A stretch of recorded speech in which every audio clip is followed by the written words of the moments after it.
मैं सुरेंद्र सिंह चरण, साचार्य राजकीय महाविद्यालय धौलपुर।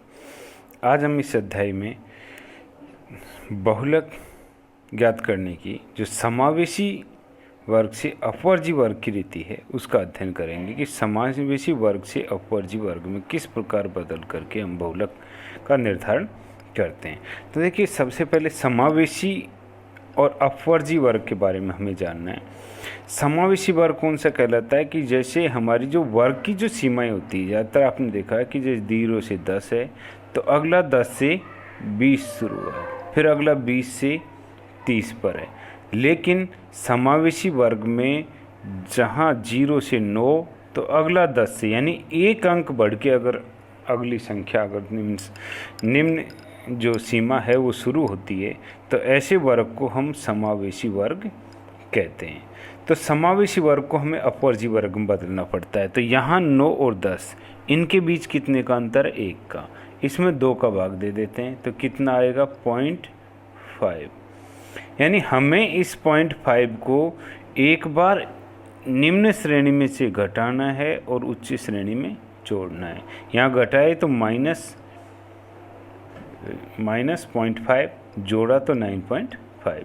ऐसे यहाँ पर 10 में से घटाया तो 9.5 और जोड़ा तो 19.5। इस तरीके से हमें इसको बदलना है। जैसे दूसरा एग्जाम्पल हमारे 1 से 10, तो यहाँ हम क्या कर रहे हैं कि यहाँ अगला जो 10 पे है इसकी शुरुआत 11 से है। तो अगर एक जहाँ से जैसे किसी वर्ग का अंत होता है उससे अगला वर्ग उससे एक संख्या बढ़कर के अगर शुरू होता है तो ऐसी श्रेणी को हम समावेशी श्रेणी कहते हैं। और इसको अपवर्जी में बदलने का एक तरीका है कि उस 1 में 2 का भाग दो, यानी 0.5 हम निम्न सीमा में से घटा दें और उच्च सीमा में जोड़ दें तो उसका वर्ग अंतराल समान हो जाता है। अगर यहाँ हम वर्ग अंतराल निकालें तो 10 - 9 करेंगे, वो 1 करेंगे तो कितना आएगा? 9। यहाँ अगर 20 - 11 करेंगे तो 9 वर्ग अंतराल, जबकि इसका वर्ग अंतराल कितना हो गया? यहाँ अगर हम ये कर रहे हैं कि 10.5 - 0.5 तो कितना रह गया? 10। तो हमारा वर्ग अंतराल कितना आएगा? 10। ऐसे ही हम इसका लें कि 9.5 अब माइनस और एक माइनस पहले से तो प्लस हो जाएंगे 0.5, तो यहाँ पर कितना हो जाएगा? 10, यानी इसका वर्ग अंतराल। अगर यहाँ से लेते तो 9 - 0 = 9 या 19 - 10 = 9। तो ये हमारे पास वर्ग अंतराल बदल जाता है अपवर्जी वर्ग में बदल करके। जैसे हमारे पास ये एग्जाम्पल दे रखा है कि निम्न आवर्ती वितरण से बहुलक मूल्य का निर्धारण कीजिए। यहाँ आवर्तियाँ दे रखी है 0 से 9, 10 से 19। तो ये हम ये देख के पहचान लें कि यहाँ 9 पे एंड हुआ, अगला 10 से शुरू हुआ है, इसका मतलब ये समावेशी वर्ग है। इसको अपवर्जी वर्ग में बदलने के लिए निम्न सीमा में से 0.5 घटाएंगे, उच्च सीमा में 0.5 जोड़ देंगे। तो इस तरीके से हमने ये वर्ग बना लिए, इसकी आवर्तियाँ रख ली। अब हमें ये देखना है कि इसके अंदर कि यहाँ आवर्तियों का वितरण किस तरीके का है कि आवर्तियाँ 5, 25, 70, फिर 50, फिर 35। तो देखिए यहाँ आवर्ती लगातार बढ़ी, ये 70 अधिकतम जिसका मुकाबला कोई सी आवर्ती नहीं कर सकती, और फिर लगातार घट रही है। इसका मतलब है कि हम इसे निरीक्षण रीति द्वारा भी बहुलक वर्ग का निर्धारण कर सकते हैं इसमें। तो यहाँ ये कह देंगे कि उपयुक्त सारणी को देखने से ज्ञात होता है कि अधिकतम आवर्ती 70 है, अतः ठीक इसके सामने का वर्ग 19.5 से 29.5 बहुलक वर्ग होगा और निम्न सूत्र की सहायता से बहुलक मूल्य का निर्धारण किया जाएगा। तो यहाँ हमारे पास सूत्र हुई L1 + F1 - F0 upon 2F1 - F0 - F2 × I। वर्ग अंतराल हो गए यहाँ पर 10 का। यहाँ L1 19.5 निम्न सीमा, F1 जो इसकी ठीक आवर्ती है 70, ठीक पहले की आवर्ती 25 और ठीक बाद की आवर्ती 50। तो इस तरीके हमने इसको मान को रख दिया, इंटू वर्ग अंतराल 10 कर दिया। यहाँ 17 - 25 लिया, माइनस कर देंगे और 10 से गुणा कर देंगे तो ये 450 आ जाएगा। और यहाँ से हम 2 × 70 को इंटू करके और इसमें से 75 को घटा देंगे तो ये 65 आ गया। तो ये 19.5 प्लस 6.92 इज इक्वल टू 26.42 इसके आंसर होंगे।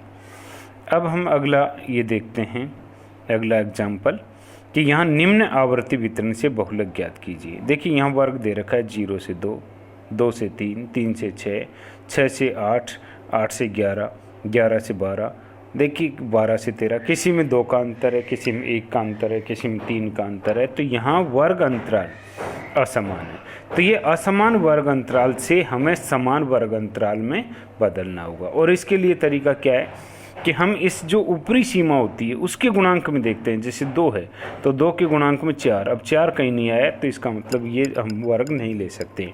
अब 3, 3 से 6 पर 6 से 9 नहीं है तो इसका वर्ग भी निर्धारित नहीं कर सकते। वर्ग अगला आप दे रखा 6, तो 6, 6 से 12 और 6 से 18, 18 से 24, 24 से 30 और 30 से 36। इसका मतलब है कि हम 0 से 6, 6 से 12, 12 से 18, 18 से 24, 24 से 30 और 30 से 36 ये वर्ग निर्धारित कर सकते हैं। अब हमने 0 से 6 लिया तो यहाँ से यहाँ तक के को 0 से 6 में ले लें, इनकी आवर्तियों का योग हो गया 4। ऐसे हम ले रहे हैं यहाँ से 6 से 12, 6 से 12 में ये हम तीनों 6 से 12 में समझे 4, 3 और 5, 7, 5, 12 इसकी आवर्ती का योग हो गया। और 12 से 18 यानी 18 और 7 ये है 25 इसकी आवर्तियाँ होगी। ऐसे 18 से 24 में 12, 8, 20, 30 ये आवर्तियाँ तीनों को जोड़ लिया। 24 से और 30 में इसको 11 और 9 को जोड़ देंगे और इधर 6 और 3 ये आवर्तियाँ होगी। तो इस तरीके से हमने आवर्ती बना ली। अब इसका आवर्ती बनाने के बाद में आवर्ती का निरीक्षण करके देखेंगे कि उस आवर्ती की संरचना कैसी है। उसकी संरचना है कि प्रारंभ में आवर्तियां लगातार बढ़े, एक बिंदु पर अधिकतम हो और लगातार घटे। तो किस रीति का प्रयोग करेंगे हम? निरीक्षण रीति का। यदि आवर्तियां कभी घटती कभी बढ़ती, अधिकतम आवर्ती केंद्र में ना हो करके और लास्ट में या शुरू में होती, तो ऐसी स्थिति में इसके अंदर हम इस जो समान रीति का प्रयोग करते। लेकिन यहाँ पर अधिकतम आवर्ती 30 है और लगातार आवर्तियाँ बढ़ रही है, फिर लगातार घट रही है। तो हम ये कह सकते हैं कि उपयुक्त सारणी को देखने से ज्ञात होता है कि सबसे अधिक आवर्ती 30 है और ठीक इसके सामने का वर्ग जो 18 से 24 बहुलक वर्ग होगा। और ये सूत्र हम लगा करके इसके बहुलक मूल्य का निर्धारण कर सकते हैं। अगला जो हम एग्जाम्पल देख रहे हैं कि निम्न समांकों से बहुलक मूल्य ज्ञात कीजिए। देखिए मूल्य यहाँ दे रखे से कम, जैसे 5 से कम, 10 से कम, 15 से कम, 20 से कम, 25 से कम, 30 से 35, 40 और 45 से। जब भी से कम हो तो ये हम देख सकते हैं कि जो आवर्तियाँ है वो सारी संचय आवर्ती के रूप में है, एक दूसरे से जुड़ी हुई है। ऐसे का क्या करेंगे कि जितना भी हम दो आवर्तियों के बीच में अंतर है, जिसे 5-5 का अंतर है, तो उस 5-5 के अंतर को इसमें से कम करते चलो। जैसे हमारे पास ये 5 है, 10 है, कह रहे 15 से कम, 20 से कम, इस तरीके से। तो 5 कम किया तो 0, इसमें 5 कम किया तो 5, यहाँ 5 कम किया तो 10, यहाँ 5 कम किया तो 15, ते वर्ग निर्धारित हो जाएंगे। यानी दो आवर्तियों के बीच में जितना भी अंतर है उस अंतर को कम करते चलें तो हमारे पास वर्ग निर्धारित हो जाएंगे। रही इनकी आवर्तियाँ निर्धारित करना, तो ये आवर्तियाँ जो निर्धारित करेंगे हम, उसमें क्या करेंगे हम, जैसे पहली आवर्ती 29, तो इस 29 की इसमें 224 माइनस 29 कर देंगे। तो यहाँ हमारे पास क्या आ गया, पहली जो 29 तो इसकी तो 29 रहेगी, 29 रहेगी। अब इसमें जो 29 है तो यहाँ जो 224 है उसमें से 29 को लेस कर देंगे तो 195 इसकी आवर्ती आ गई। जैसे अगली आवर्ती ज्ञात करनी है तो 465 इसमें से माइनस करेंगे 224 को। ऐसे ही 582 है, इसमें से लेस करेंगे 465 को। तो पिछले आवर्ती को उसमें से कम करते जाएं तो ये वर्ग की हमारे पास आवर्ती हो जाएगी। ये एक तरीके से CF है, इसकी संचय आवर्ती है। ठीक है, अब यहाँ आवर्तियाँ हमारे पास ये दे रखी है। देखिए सबसे अधिक आवर्ती 241 है और उसका मुकाबला कोई सी भी नहीं कर सकती। तो हम सीधे और लगातार ये बढ़ी है फिर लगातार घटी है।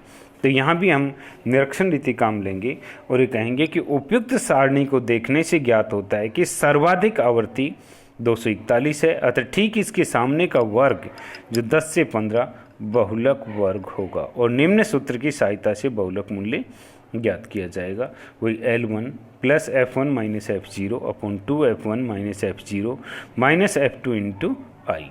तो यहाँ L1 बहुलक वर्ग की निम्न सीमा 10 आ गई और बहुलक वर्ग की आहुति 241, ठीक पहले की 195, ठीक बाद की 117, इसमें से लेस कर देंगे। अंतर जो हमारे पास यहाँ का है इसका वर्ग अंतराल वो 5 का है, इसको सॉल्व करेंगे तो ये हमारे पास 11.35 इसके आंसर आ गए। इसी के साथ आपका बहुलक का जो टॉपिक है वो समाप्त।